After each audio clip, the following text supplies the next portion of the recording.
Xiao Tian possesses the power to beat down gods. But he is helpless against the girl who stole pigs. Just because this girl has a special hobby.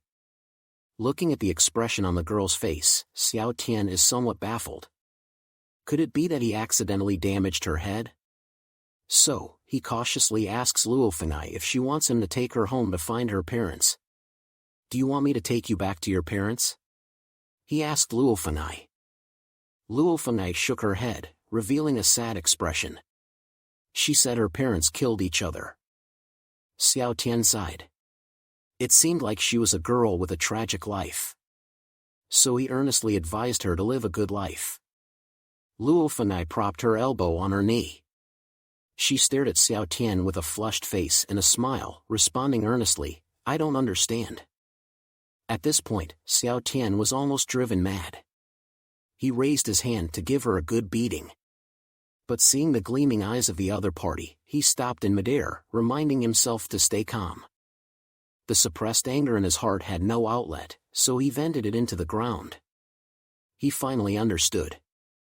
This girl seemed to get more excited the more he beat her. The mayor of Qingyan town saw Xiao Tian in the distance. He hurriedly shouted, His Royal Highness is back. Zhongling and Lu Yan turned to look and were instantly stunned.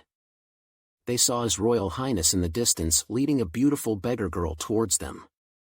What was strange was that after the beggar girl walked a short distance, she stared eagerly at His Royal Highness. As if she was expecting something. Then, His Royal Highness suddenly scolded her. Only then did the beggar girl follow His Royal Highness obediently. The two of them saw this scene and were very puzzled. Were they playing some kind of role-playing game? Prince had just gone to catch a pig thief. How did he bring back a beggar girl? As they got closer, Lu Yan looked at Luo Fenghai with curiosity and asked, Is this the pig thief you caught, Your Highness? Xiao Tian didn't respond, only looked at the mayor and said, Arrange a job for her at the women's packaging factory. She must undergo labor reform. Then, he tapped Luo Fenghai's forehead and scolded, Do you understand? Luo Fenghai blushed and coquettishly responded this time. Zhongling and Lu Yan watched the scene with great shock. After doing all this, Xiao Tian turned and ran away. He needed to leave before he went crazy. He hurried back to have a drink and have the chef prepare a big meal to calm his nerves. Zhongling and Lu Yan had no choice but to chase after him. Only the mayor, who had misunderstood their relationship, quickly arranged a very private residence for Luo Fenghai in the town. Luo Fenghai sat in the yard with her chin resting on her hand. She was savoring the wonderful feeling of being taught a lesson by Xiao Tian.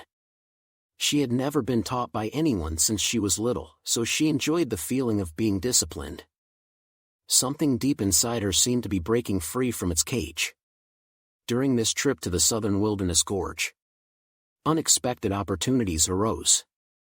Just as the woman was lost in thought, 3 female figures suddenly appeared. Then, 3 girls who looked almost identical knelt down in unison. They respectfully greeted Empress Luo Fenghai.